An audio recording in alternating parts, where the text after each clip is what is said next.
퇴직소득세 인하가 이제 들어가 있는데요. 이렇게 보시면 될 것 같습니다. 오래 다녀야겠습니다. 네.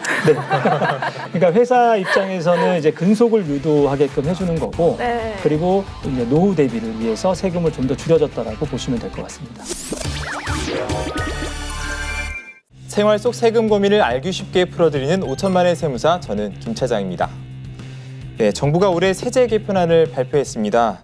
특히 직장인들의 소득세 부담이 최대 80만 원까지 줄어들 수 있다고도 그런 얘기가 나오는데, 자, 구체적으로 어떤 내용들이 어떻게 바뀐 건지 오늘 자세히 알아보도록 하겠습니다.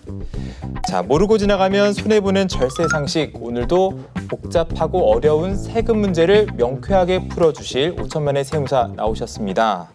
이름도 명쾌하신 분, 김선명 세무사님, 안녕하십니까? 안녕하세요. 김선명 세무사입니다. 반갑습니다.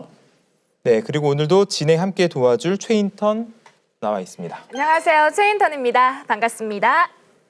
네, 세무사님, 앞서 말씀드렸지만 세제 개편안이 발표가 됐어요. 세무사 사무실로도 많은 문의가 있을 것 같은데요. 네, 예전보다는 좀 문의가 있었습니다. 그러니까 이번 세제 개편안에 통해서 어떤 혜택들이 있는지, 또 바뀐 것들이 어떤 게 있는지 이러한 질문들이 종종 들어오고 있습니다. 네, 그럼 세제 개편안 내용부터 좀 살펴볼까요? 소득세 인하 정책으로 세부담이 경감될 거라는 기대 많이 하고 있는데 어떤 내용들이 좀 포함되어 있습니까? 이번 2022년 세제 개편안에서는 경제활력 제고와 그다음에 서민들 중산층에 대한 혜택을 중점으로 해서 개편안이 발표되었습니다. 일단 경제활력 제고 부분에 있어서는 일자리라든가 투자세액 공제 같은 부분을 확대시켰고요. 그다음에 서민 중산층 대상으로는 소득세제 개편, 그리고 또 여러 가지 세액 공제 확대, 그리고 비과세 부분 확대 이런 내용들 위주로 발표가 되었습니다. 서민과 중산층의 세액 부담이 완화된다고 하셨는데 그럼 고액 연봉자에게는 해당이 되지 않나요? 해당이 안 되는 건 아니고요. 단적인 예를 들자면 우리가 소득세 구간이 그 하위 2개 구간에 대한 그 6%, 15% 구간이라는 구간을 좀 더 확대했거든요. 그러면 세 계산은 누진세 구조다 보니까 당연히 고액 연봉자들도 그 부분만큼에 대한 혜택이 돌아갑니다. 그러나 이번 세제 개편안의 중점이 서민과 중산층이다 보니까 1억 2천만 원 정도의 고액 연봉자들한테는 그 근로소득세액 공제 부분을 좀 축소한 부분이 있어서 온전하게 혜택이 다 돌아간다라고는 볼 수가 없습니다. 네, 한도가 늘기도 하고 줄기도 한다라는 내용이 있는 것 같은데 좀 더 쉽게 연봉별로 정리를 해주실 수 있을까요? 네, 그러면 소득세 과표 구간별로 제가 설명을 드리도록 하겠습니다. 그러니까 이전에 소득세 과표 구간에 있어서 1,200만 원까지는 6% 구간이고 그다음에 1,200에서부터 4,600만 원까지가 15% 구간이었는데 이 구간의 범위를 좀 더 확대시켰거든요. 네. 그렇기 때문에 6% 구간이었던 거 1,200만 원까지 6% 구간이었던 거를 1,400만 원까지, 그다음 4,600만 원 15% 구간이었던 거를 5천만 원까지 이렇게 구간을 좀 더 확대를 시켰는데요. 그렇게 되면 결과적으로 아까 말씀드린 1,200에서 15% 적용을 받던 사람들이 6% 구간을 받게 되잖아요. 그러면 차액인 15%와 6%의 차이인 9%만큼의 이득을 본다라는 얘기가 되겠죠. 그러면 200만 원에 9%니까 18만 원의 세금이 좀 더 절세가 되는 그런 식으로 따진다고 한다면 이전에 15% 적용받던 사람들도 결과적으로는 36만 원의 세금이 절세가 된다라는 결과가 됩니다. 자, 이런 식으로 우리가 누진세율 계산법을 따르고 있기 때문에요. 이 부분은 고액 연봉자도 동일하게 그 구간에서는 혜택을 본다라는 얘기를 아까 말씀드렸던 거고요. 하지만 이번 세제 개편안에는 이 고액 연봉자들에 대한 근로소득세 공제 한도를 축소시킴으로써 그 혜택이 좀 더 감소됐다. 이렇게 보시면 될 것 같습니다. 그런데 직장인들의 연말정산은 사실상 내년 초쯤에나 다들 준비하실 텐데 벌써부터 이제 이렇게 많은 지식들을 알아둘 필요가 있을까요? 네, 이번 세제 개편안에서는 내년 소득 지급분부터 적용되는 부분도 있지만 내년 신고 또는 연말정산하는 분부터 적용되는 것도 있습니다. 그리고 저희가 이러한 연말정산에 대한 그 세액공제 같은 내용들은 1과세 기간인 2022년 1년 동안에 대한 행위로 이제 나타나는 거기 때문에 미리 그러한 내용들을 알고 있다면 좀 더 절세하는 어떤 행위를 취함으로써 많은 효과를 누릴 수 있다는 거죠. 그러면 이제 어떤 구체적인 방법들이 있는지 알려주세요.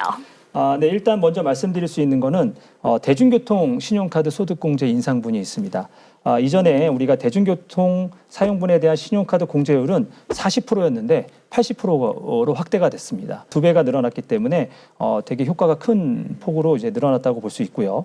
그 다음에 뭐 아시다시피 우리 근로소득자들 중에는 월세를 사시는 분들도 꽤 많이 있으십니다. 그래서 이 월세 세액 공제율도 10%에서 12%였던 거를 12%에서 15% 공제율로 상향이 됐다라는 거죠.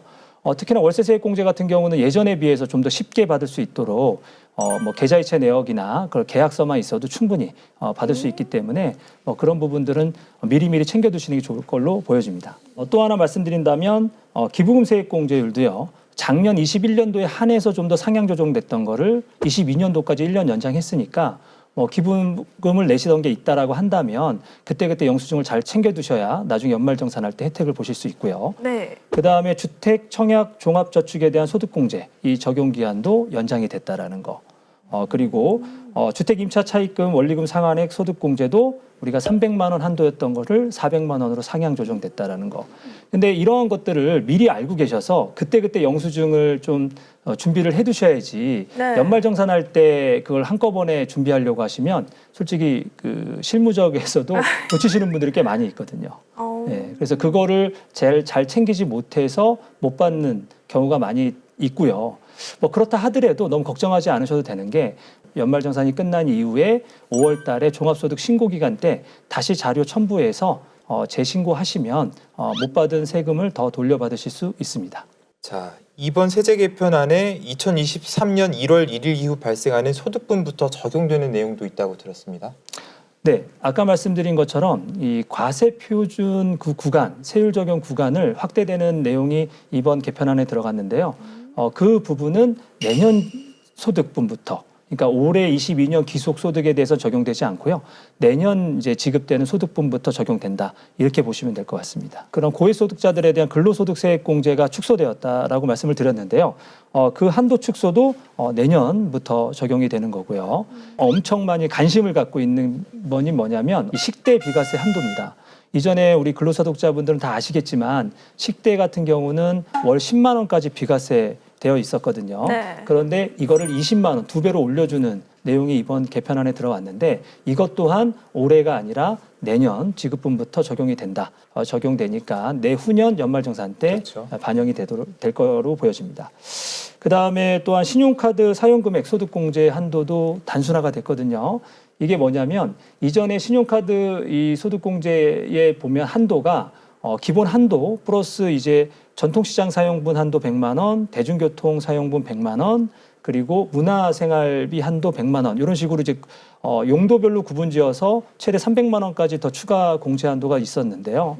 이거를 단순화해서 이렇게 구분짓지 않고 합쳐서 300만 원 공제 한도가 더 추가된다. 이렇게 보시면 될 것 같고요. 또 하나 적용되는 건 접대비 관련해서 이제 문화 사용비죠. 문화 관련 그런 한도가 100만 원 늘어난 건데 이때 이 문화 관련비에는 어떤 게 들어가냐면 이전에 없었던 영화 관람비. 요즘 우리나라 코로나 때문에 영화 산업이 축소됐지만 네. 이제 점점 살아나고 있죠. 그런 것처럼 많은 국민들이 영화에 대한 관심도가 높아서 그 영화 관람비도 문화 관람비로 포함해서 공제를 해주도록 이렇게 개편안이 발표되었습니다. 바로 적용할 수도 있는데 기간을 두고 이렇게 적용하는 데는 특별한 이유가 있을까요? 예를 들면 지금 영화 관람료 같은 경우도 내년 7월 1일 이후에 사용한 부분부터 적용이 되는 건데요. 실질적으로 법률을 제정함에 있어서 이제 많은 논의들이 이제 들어가게 돼 있거든요. 근데 이제 그런 논의를 들어갈 때 지금 기속분에 대해서 적용을 하느냐 아니면 앞으로 적용을 하느냐 이 부분 같은 경우는 전반적인 그 의견을 들었을 때 언제 시점을 두느냐라는 게 이제 좋은 거를 판단해서 그렇게 적용하는 겁니다.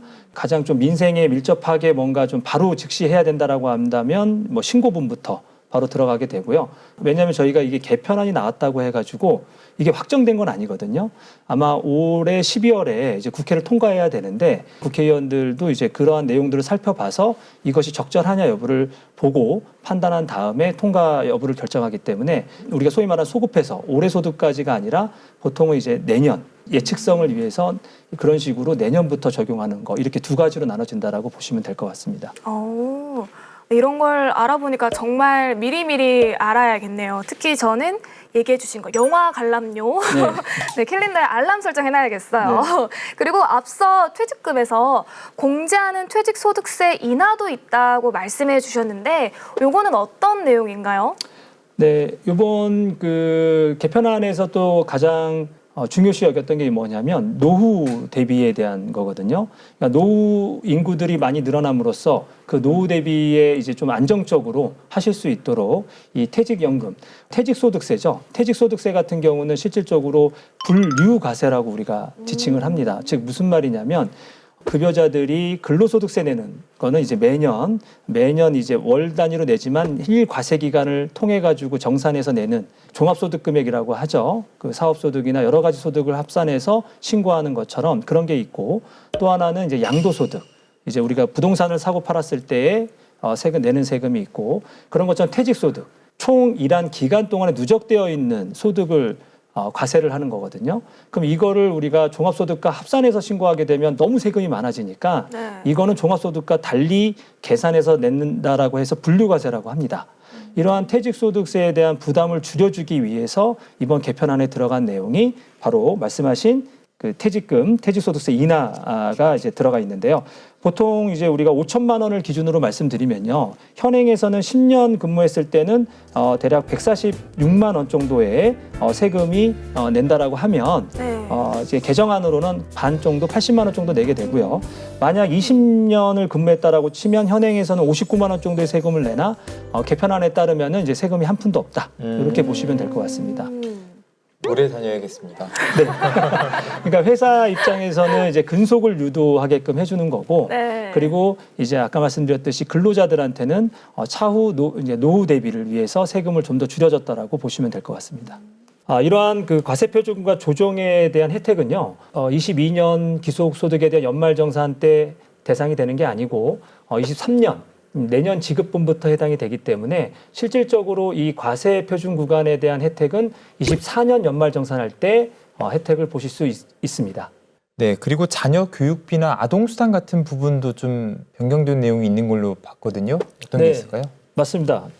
이전에 이제 교육비 같은 경우는 그 학교 이제 초중고 이런 이제 대학교 이제 학비에 대해서만 이제 됐다고 보시면 되는데 수능 응시료라든가 대학 입학 전용료도 요 교육비 공제에 포함됐다라는 거, 요게 개편안에 포함됐고요. 그 다음에 자녀세액 공제 대상이 연령이 조정됐습니다. 근데 이게 어떤 내용이냐면 우리가 22년도부터 아동수당 지급 연령이 만 7세 이하로 확대되니까 결과적으로 중복 적용되는 부분이 있는 것 때문에 결국 자녀세액 공제를 이제 8세부터 된다라고 보시면 될 것 같습니다. 그리고 연금계좌 세액공제 부분에 있어서도 세제 혜택이 확대됐는데요. 이전에는 납입액 한도가 400만 원이었습니다. 그러니까 퇴직연금 포함하면은 최대 700만 원까지 되던 부분을 600만 원, 그리고 퇴직연금 포함해서 900만 원까지 한도를 확대하였습니다. 여기서 조금 복잡한 내용이 하나 또 있긴 한데요. 이게 어떤 내용이냐면 노후로 이제 대비를 하기 위해서 집을 이사를 이제 조그만 집으로 이사를 가게 되잖아요. 네. 이제 부부 중에 이제 만 60세 이상의 한 분이라도 있는 부부가 가격이 적은 집으로 이사를 하게 되면 이때 1억 한도로 해가지고 요 연금계좌 세액공제에 더 추가 납입을 할 수가 있는 겁니다. 예를 들어서 뭐 15억짜리 아파트 사시던 분이 그걸 팔고 뭐 10억짜리 집으로 이사를 했다. 그러면 그 남는 그 돈에서 1억까지 연금 계좌에 추가 납입할 수 있다라는 얘기인 거죠. 뭐 이러한 그 노후 대비 혜택도 좀 더 강화됐다. 이렇게 보시면 될 것 같습니다.